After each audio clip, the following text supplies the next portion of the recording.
In the far southwestern corner of Europe, where the continent ends and the vast Atlantic begins, lies a nation shaped by the sea. It is a land of golden coastlines, rolling hills, ancient cities built on stone, and villages perched on cliffs that look out over endless blue water. This is a country where the light is warm and generous, where the air carries the scent of salt, cork, and wild thyme, and where the rhythm of life is set not by the hurry of modernity, but by the steady pull of tradition, family, and the ocean itself. This is Portugal. From above, it appears as a modest strip of land clinging to the edge of the Iberian Peninsula, deceptively small in size, but immense in character. Its western shore is battered by the relentless waves of the Atlantic, while its southern edge warms under the Mediterranean sun. Behind the coast lie fertile valleys, sprawling vineyards, olive groves, and mountains that hold the secrets of centuries. This is a country born of discovery, of brave sailors who launched into the unknown, of empires built and lost, of hardship and resilience, and of a quiet, enduring pride in who they are. It is a nation that has turned its face toward the sea for nearly 1,000 years, drawing strength from its coastline, its history, and its people. Here, life moves at a measured pace. There is a deep appreciation for simple pleasures: a cup of strong coffee, a conversation with a neighbor, a long walk along the shore, a meal shared with family. The weather is a constant companion, shaping moods, plans, and the very texture of daily life. In the north, the winters are cool and rainy, the landscape lush and green. In the south, the Algarve basks in sunshine for much of the year, drawing visitors from across the world. But beyond the postcard images of colorful tiles, historic tram lines, and stunning beaches, lies a society that is both deeply rooted in the past and carefully building its future. A country that has rebuilt itself after dictatorship and economic crisis, that has embraced change while holding tightly to its traditions. A place where the past is not a distant memory, but a living presence in every stone, every song, every story. This is not a story of grand spectacle, but of quiet dignity, of a people who have learned to live with uncertainty, to find joy in small things, and to face the future with hope. This is the story of daily life in Portugal. Portugal may be small, just under 92,000 square kilometers, with a population of around 10.4 million, but its landscape is astonishingly diverse. To the north, the land rises into green mountains, terraced hillsides, and deep river valleys. The Minho region, in the far northwest, is one of the greenest parts of Europe, where vineyards climb steep slopes and traditional stone houses dot the countryside. Move south, and the landscape gradually warms and dries. The central plateau, the Beira, is a land of granite mountains, deep forests, and stark beauty. Further south, the Alentejo opens into vast plains of golden wheat, cork oak forests, and olive groves that stretch toward the horizon. Here, time seems to slow even more. The heat of the day is met with siesta, with quiet streets, with the sound of birds and the rustle of wind through the trees. And then the Algarve, the southernmost region, where cliffs of red and gold plunge into turquoise water, where fishing villages cling to the coast, and where the summer sun shines for months on end. But what truly defines Portugal is its coastline. Over 1,700 kilometers of shore, shaped by the Atlantic, forged by wind and wave. The sea is not just a border, it is a presence, a partner in life. It has fed generations, shaped the economy, inspired the arts, and defined the national imagination. The light here is special.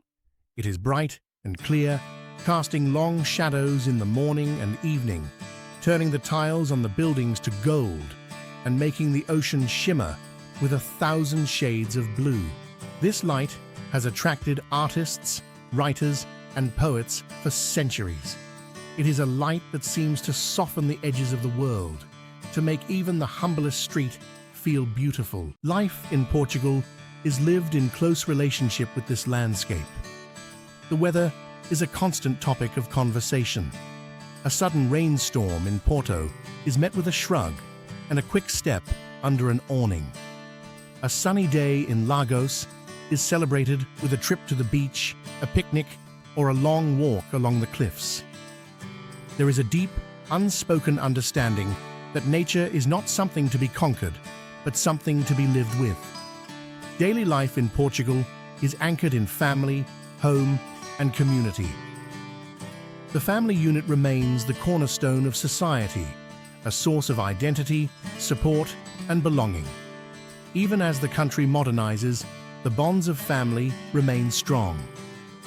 Grandparents often live close to their children and grandchildren, and it is common for multiple generations to gather for Sunday lunch, a ritual that is treated with near sacred importance. Homes are warm, welcoming spaces, often filled with photographs, handmade objects, and the gentle clutter of lived-in life. In the cities, apartments may be small, but they are carefully maintained, with tiles on the walls, flowers on the balconies, and the smell of coffee in the air. In the countryside, houses are often stone or whitewashed, with terracotta roofs and courtyards where chickens may scratch and cats nap in the sun. The pace of life is slower than in many Western European countries. There is less emphasis on rushing, on maximizing every minute. Instead, there is a preference for doing things properly, for enjoying the moment, for taking time to talk. Shops may close in the afternoon for a break. Restaurants serve meals that last an hour or more. Conversations stretch on, over coffee or wine, without a sense of urgency. This is not laziness, it is a philosophy, a belief that life is not just about productivity, but about connection, about presence, about savoring the small things. The Portuguese word saudade captures part of this feeling, a deep, bittersweet longing for something or someone that is absent, a sense of nostalgia for the past, a yearning for what might be. It is a word that has no direct translation, but it is woven into the music, the poetry, and the soul of the nation. Work-life balance is increasingly important, especially among younger generations. The standard workday is typically from 9 to 6, with a lunch break that can last an hour or more. Overtime is not as common as in some other European countries, and holidays are respected. August is a particularly slow month, when many families head to the coast, when towns empty out, and when the country seems to take a collective breath. There is a strong sense of community, especially in smaller towns and villages. Neighbors know each other. People greet each other on the street. In many places, the local cafe is the heart of the community, a place where news is shared, where friends meet, where the rhythm of the day is set. In the cities, life is more anonymous, but there is still a sense of shared space, of mutual respect, of belonging to a neighborhood. Portugal's economy has undergone significant transformation over the past few decades. Once one of the poorest countries in Western Europe, it has grown into a modern, diversified economy, though it still faces challenges. The country is a member of the European Union and the Eurozone, which has brought stability, investment, and access to larger markets. Tourism has become a major driver of growth, especially in cities like Lisbon and Porto, and in the Algarve. Millions of visitors come each year to experience the history, the food, the beaches, and the warmth of the people. This has created jobs, revitalized cities, and brought new energy to the country. But tourism also brings challenges. Rising housing prices, especially in Lisbon and Porto, have made it difficult for locals to afford to live in their own cities. Some neighborhoods have changed so much that longtime residents feel like strangers in their own homes. This is a tension that Portugal is grappling with, trying to balance the benefits of tourism with the needs of its own people. Beyond tourism, the economy is diverse. Agriculture remains important, especially in the south, where cork, olive oil, wine, and citrus fruits are major exports. Portugal is the world's largest producer of cork, and the cork oak forests of the Alentejo are a vital part of the landscape and the economy.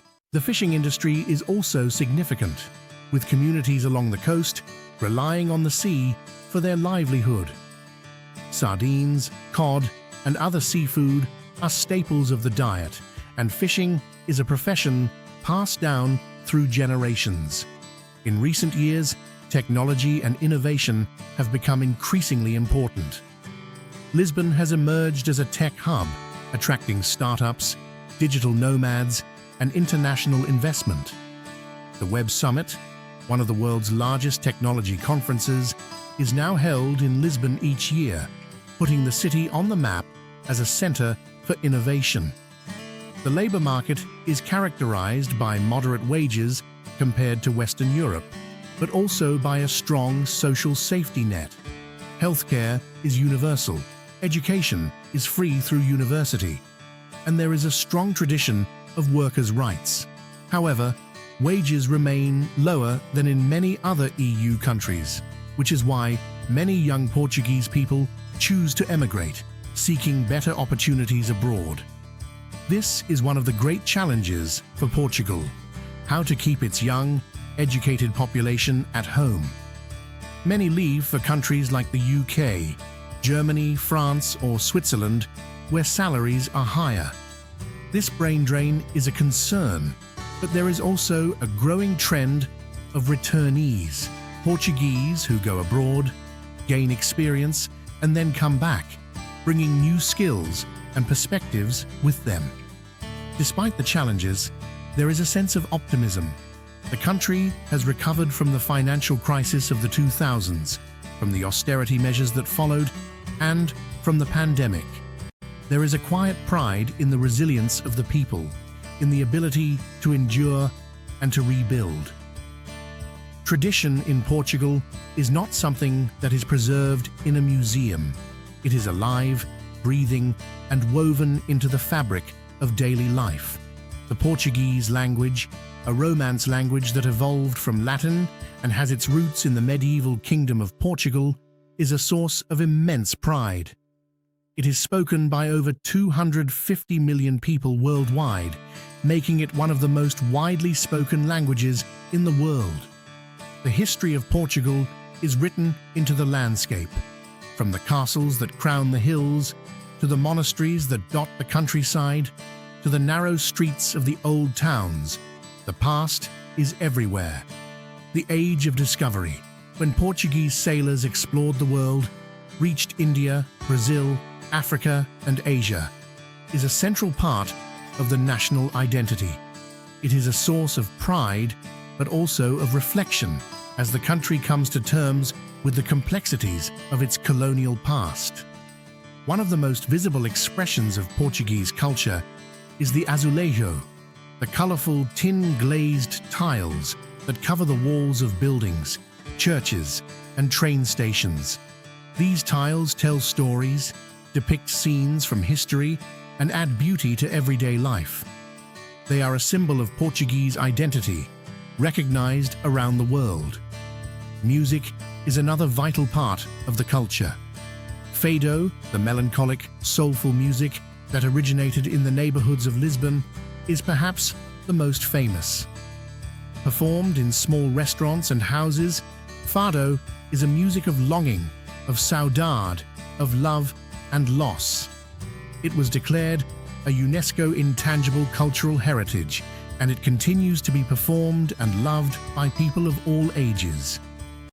But there are other musical traditions as well, from the folk music of the north to the vibrant rhythms of the south. Festivals and feasts are common throughout the year, celebrating saints, harvests, and local traditions. In June, the streets of Lisbon and Porto fill with people, music, grilled sardines, and fireworks for the Festas de São João and Santo Antonio. It is a time of joy, of community, of letting go. The barriga, the traditional Portuguese apron worn by women in rural areas, is less common now, but traditional clothing is still worn for festivals and special occasions. The galocha, the wooden clog of the north, is a symbol of rural life. And the capa de honra, the Cape of the Beira, is a reminder of the harsh winters of the mountains. Religion remains important for many Portuguese people, though as in much of Europe, practice is declining. Catholicism has shaped the calendar, the architecture, and the traditions of the country. Pilgrimages to Fatima, one of the most important Catholic shrines in the world, draw hundreds of thousands of visitors each year. Education is highly valued, and literacy rates are high. The school system is free and public, and there is a strong emphasis on respect for teachers and learning. University is also free, though competitive. Many young people pursue higher education, and there is a growing number of students in fields like engineering, medicine, and technology. Portuguese food is simple, honest, and deeply connected to the land and the sea. It is not about elaborate techniques or fancy presentations. It is about quality ingredients, prepared with care and shared with love. Seafood is the heart of the cuisine. Cod, or bacalhau, is the national dish, and there is said to be a different way to prepare it for every day of the year. Grilled sardines are a summer staple, especially during the festivals of June. Octopus, shrimp, clams, and mussels are all common, often simply grilled or stewed with garlic, wine, and olive oil. Meat is also important, especially pork, chicken, and lamb. Porco preto, the black pig of the Alentejo, is fed on acorns and produces some of the finest ham in the world. Chorizo, linguiça, and prego, steak sandwich, are everyday favorites. Bread is present at every meal, and olive oil is used generously. Soup, especially caldo verde, a kale and potato soup with chorizo, is a comfort food that is eaten throughout the country.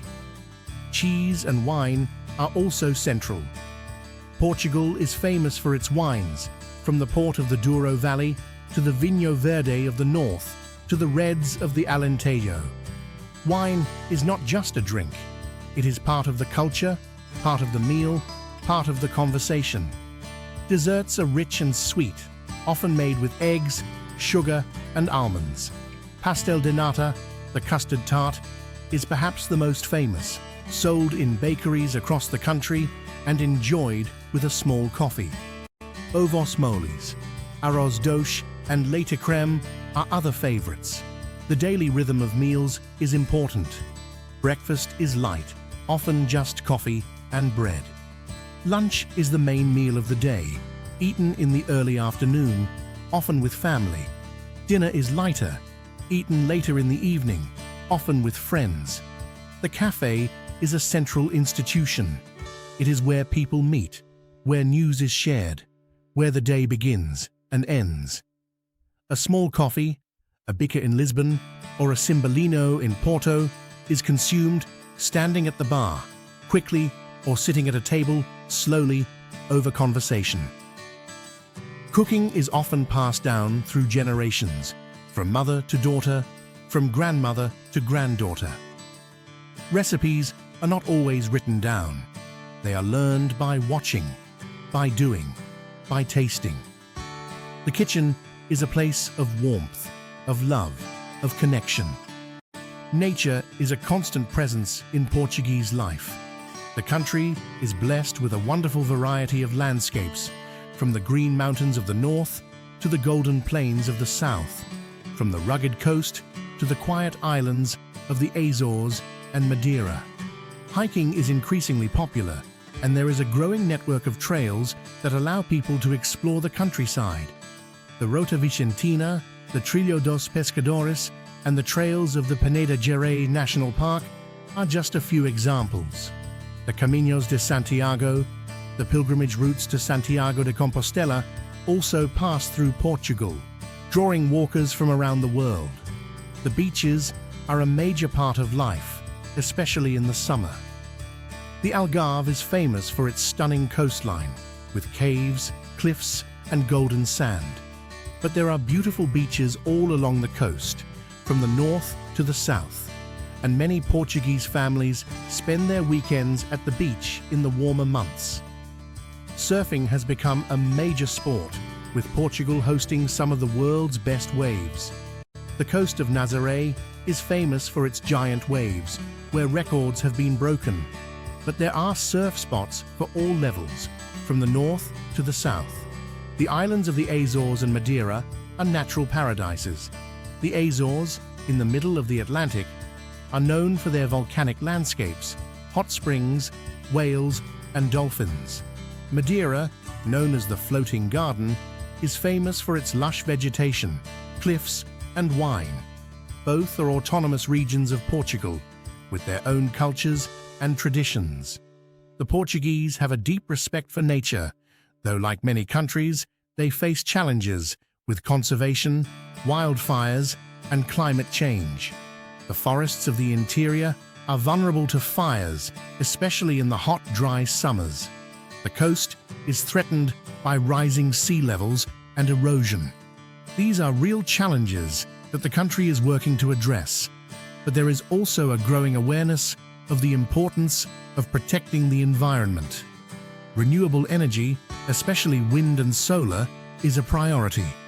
Portugal has set ambitious goals for reducing carbon emissions and transitioning to a green economy. Portugal is well connected, both within the country and to the rest of Europe. The road network is excellent, with major highways linking the main cities.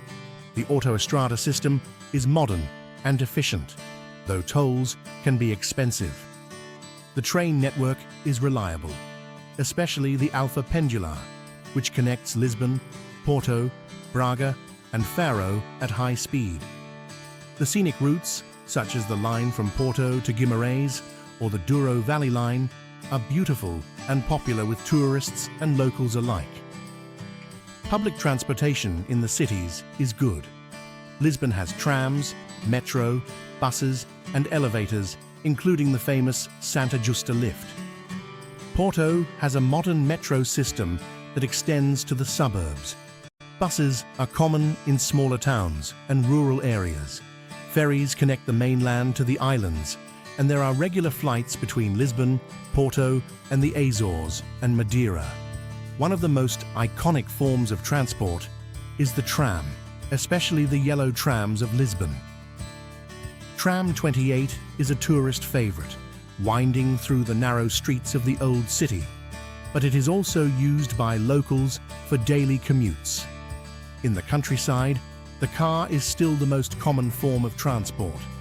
Many villages are not well served by public transport, and having a car is essential for work, shopping, and social life. Technology is opening new opportunities. Remote work, digital nomads, and startups are growing, especially in Lisbon. The Web Summit has put the city on the map as a tech hub. Young entrepreneurs are starting companies, creating jobs, and bringing new ideas to the country. The younger generation is also more open, more diverse, more global than previous generations. They are more likely to speak English, to travel, to work internationally. They are more likely to question tradition, to challenge the status quo, to demand change. But they are also deeply connected to their roots. They return to their hometowns for holidays. They eat their mother's cooking. They listen to fado. They speak Portuguese with pride. They are building a future that honors the past while embracing the new. Portugal faces real challenges in the 21st century. The cost of living is rising, especially housing in the major cities. Wages are still lower than in many other EU countries. The population is aging, and the rural interior is depopulating as young people move to the cities or abroad. Climate change is a threat, especially in the south, where droughts and wildfires are becoming more frequent. The coast is vulnerable to rising sea levels and erosion. These are challenges that require thought, planning, and action. There is also the challenge of balancing tradition with progress. How does a country honor its past while building its future? How does it welcome tourists without losing its soul? How does it keep its young people at home? These are the questions that the Portuguese people are grappling with, thoughtfully and collectively every day. So why do people choose to stay? Why, in a world of seemingly limitless options, do they remain rooted in this small, beautiful place?